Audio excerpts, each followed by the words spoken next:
Bonjour à tous. Aujourd'hui, je souhaite vous parler d'un sujet qui est à la fois simple et en même temps très complexe. L'absence de guérison pour les personnes qui mettent diverses méthodes, peut-être aussi avec diverses personnes, et qui finalement n'ont pas de résultat. Le guérisseur, le thérapeute, finalement, c'est pas lui qui vous guérit, mais c'est bel et bien vous. C'est vous qui réactivez ou non le processus d'auto-guérison de votre propre corps. J'entends souvent: vous avez un don. Je réponds à chaque fois que non, non, j'ai pas un don, mais des capacités. Et les mêmes capacités que chacun d'entre nous avons. J'ai seulement réappris à les utiliser.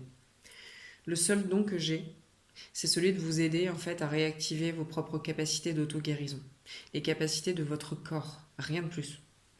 Je crois qu'à la rigueur, c'est ce qui fait de moi une guérisseuse. Mais du coup, ça, c'est pas un don.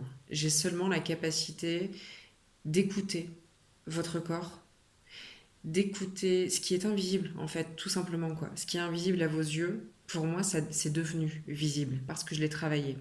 Donc, j'ai une visibilité, je dirais, c'est très bizarre ce que je dis, une visibilité sur l'écoute du corps, de l'esprit et de l'âme. J'en parlerai plus profondément dans un autre podcast, pardon, c'est pas le moment. Pour en venir à l'absence de guérison, le corps ne fait que hurler ce que l'âme et l'esprit essaient de vous faire entendre, sans jamais recevoir l'écoute qui est pourtant nécessaire et fondamentale pour guérir. Ou je dirais même plus exactement en fait pour ne pas tomber malade. Le corps hurle, et si nous n'entendons pas, nous tombons malades. C'est vraiment ce qu'il faut comprendre. Si on écoute, on pourrait avoir la chance de passer à côté de maladies. C'est pareil, hein, c'est facile à dire aujourd'hui, c'est parce que je l'ai expérimenté. Si je l'avais su il y a 10 ans, ça aurait été beaucoup plus simple, mais je ne le savais pas. Voilà.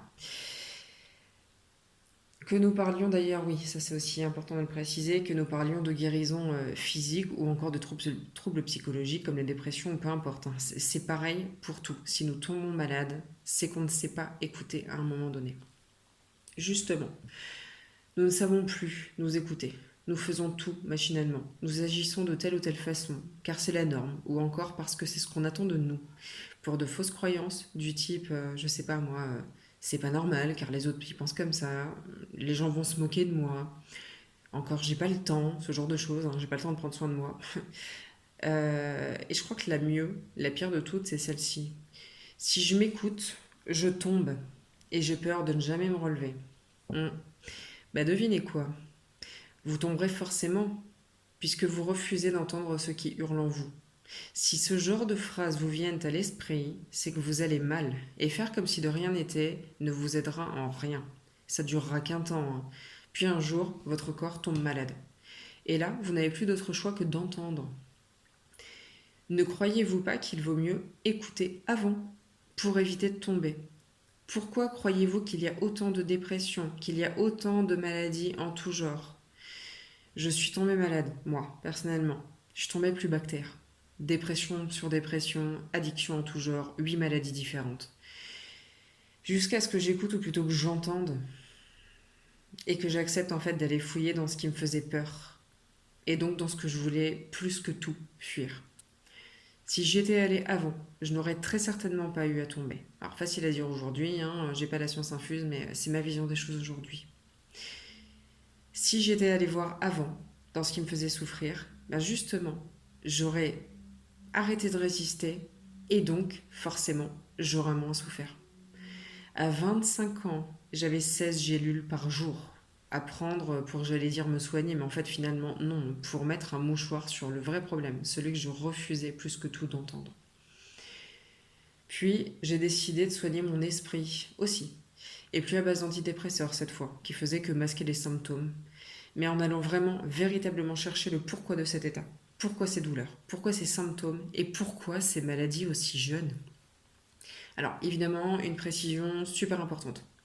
Les antidépresseurs et tous les autres traitements, quels qu'ils soient, sont parfois juste indispensables et vitaux. Là-dessus, il n'y a pas de débat. Il n'y a pas de, voilà, il y a pas de, on ne peut pas dissocier l'ensemble. Mais l'idée est de se guérir intégralement. L'énergétique est un complément. L'esprit ne peut plus être laissé de côté. Si on ouvre un peu les yeux et que l'on constate toutes ces personnes qui vont mal, On ne peut plus laisser son esprit de côté. Notre esprit nous hurle que nous allons mal et nous ne l'écoutons pas. Donc prendre un traitement, évidemment, il n'y a pas de problème. Si le médecin prescrit un traitement, c'est qu'on en a besoin. Par contre, prendre juste le traitement, en n'écoutant pas ce qu'on ressent, ça sera jamais suffisant. Ça fera jamais le travail. Tout est complémentaire. Tout comme seul l'énergétique ne suffira pas. La question ne se pose même pas. Et pourrait même carrément vous mettre en danger. Un guérisseur qui vous dit non, non, ne t'inquiète pas, ne prends pas de traitement, c'est moi qui vais te guérir, fuyez, hein, j'ai envie de vous dire. L'énergétique ne suffira pas. Ça, c'est une certitude. Tout comme les traitements seuls, en fait, ne suffisent pas, ou en tout cas, quasiment jamais. Encore une fois, je vous parle de mon expérience, de ma vérité. Mais soyons honnêtes, combien de fois un médecin vous a dit que la cause d'une maladie ou d'un symptôme était inconnue, ou encore que celle-ci était psychologique? Pourquoi selon vous? Car c'est votre corps qui vous force à ouvrir les yeux sur ce qui vous fait mal. Quand on a compris ça, c'est déjà un pas énorme. Mais êtes-vous vraiment prêt à guérir? Prêt à mettre, alors je vais dire vulgairement, hein, mais prêt à mettre les deux mains dedans? Prêt à souffrir si c'est nécessaire pour activer votre propre guérison? Car oui, il faut souvent aller dans son propre enfer pour trouver sa propre guérison. Guérir n'est ni facile, ni simple, ni même sans douleur.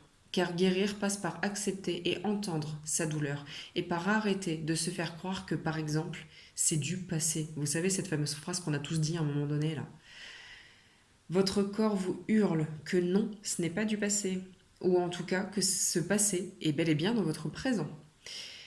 Attention, la guérison n'est pas forcément douloureuse, parce que là je sens qu'il y en a qui vont prendre peur, mais souvent, elle est... Enfin, c'est pas souvent, mais la guérison n'est pas simple.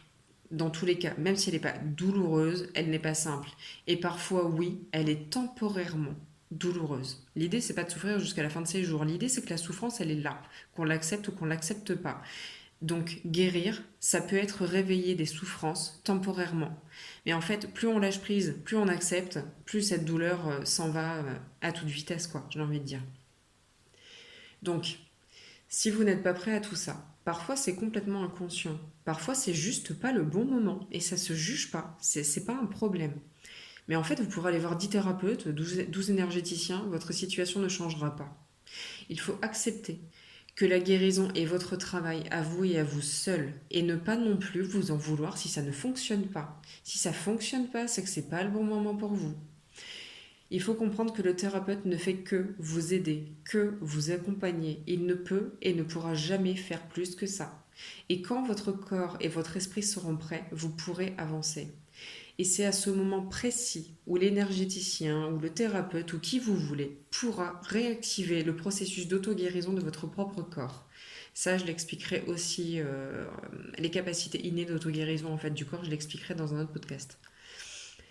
Quelle que soit l'étape où vous en êtes, soyez fiers de vous, car si vous envisagez de guérir, c'est déjà que vous avez compris en avoir besoin. Et on sait tous que certains n'ont même pas conscience qu'ils ont un problème. Ce qu'ils ne se jugent pas non plus, hein, car chacun fait comme il peut avec ce qu'il a et avec ce qu'il est.